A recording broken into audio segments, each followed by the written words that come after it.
Hello again and welcome to the fine hood of this car. Now when I'm done with the coilovers on this car, I was thinking about doing some service on it, like the spark plugs, fluids and timing belts and such. But then I thought maybe I should do a compression test on this engine to just to see how it's doing. So yeah, let's do a compression test before we do anything else, just to make sure it's not shot or done.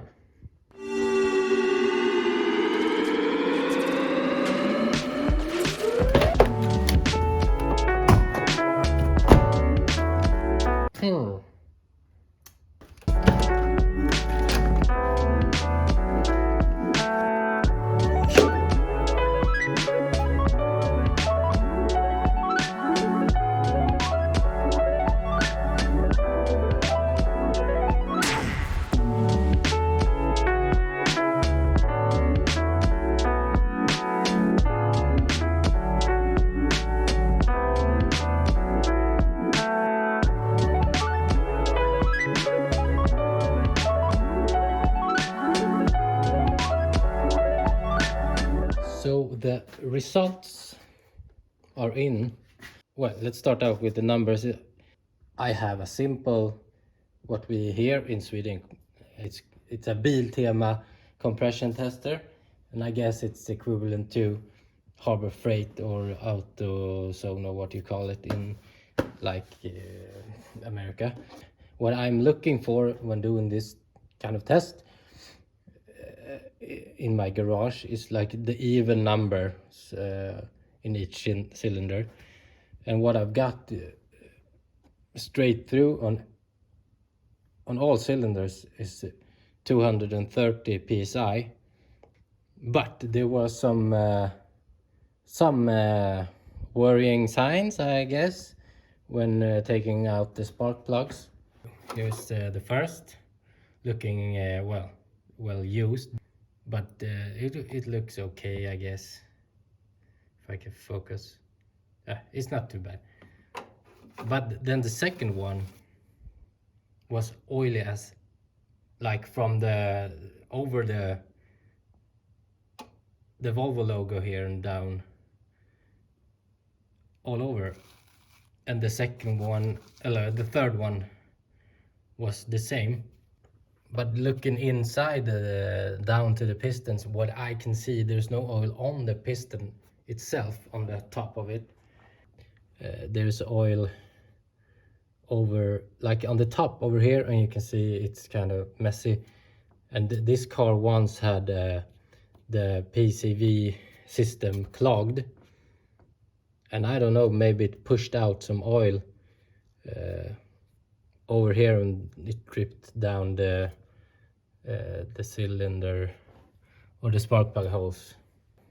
So I don't know, I'll have to check it out some more. After checking some numbers online and thinking things over, I think the numbers on the compression is fine and it seems just normal. So what I'm gonna do now is I'm gonna clean out the oil as good as I can, and I will put the new spark plugs in and do the rest of the service as I intended.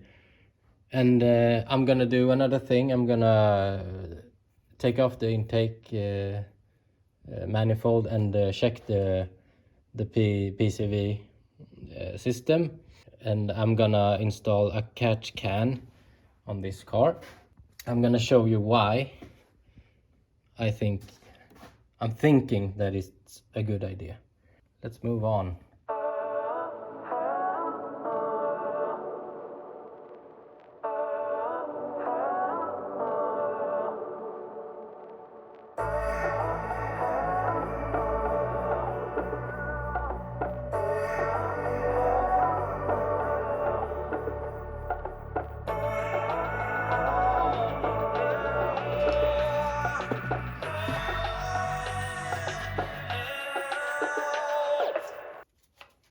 The intake manifold is off. I think I'm gonna show you why. And here we have the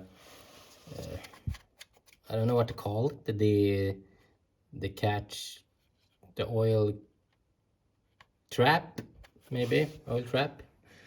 It's called that in Sweden. And we have this hose going to this funny little thing on the intake. And here's why I think it's gonna be a good idea having a catch can on this car. So let me show you if I can do it. Twist this son of a bitch and you get this out. Maybe on this car I actually removed, there's a little filter inside here, and I think it was on this car. It used to clog up all the time. It's a little plastic thingy in that one, and it's gunk, what do you say, gunk and dirt and oil, not dirt but dirty oil will come in here and go into the intake. And I will make a new hose for this one, making it to the catch can and then back into this from the catch can.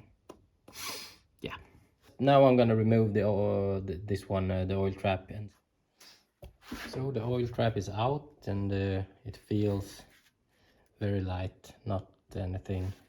When it was clogged and full, it was heavy, and you could feel like just shit in it. So I will I will use this again, just clean it out a bit. Let me just show the catch can I got for this car.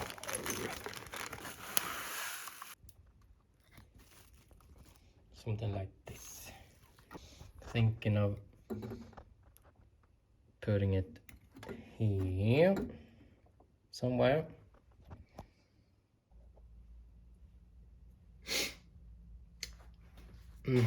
Well, I'm back after a night of thinking, and I've come to a conclusion.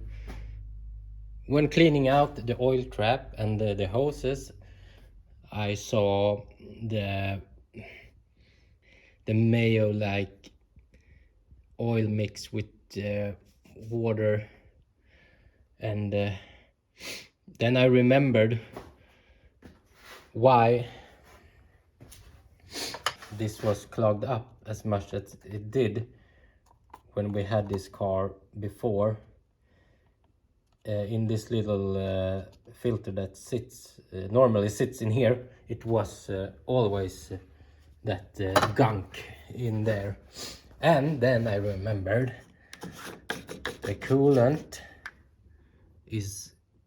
it smells exhaust like, and the exhaust usually smelled a bit of sweet like the coolant, but it never smoked. So there's a possibility that the head gasket is broken somewhere and pushing exhausts up in the coolant. So we're gonna drain the oil, and I'm gonna drain the coolant of this car, and I'm gonna order a head gasket and other gaskets, and I'm actually gonna take the head off and change the head gasket. Very fun, very fun.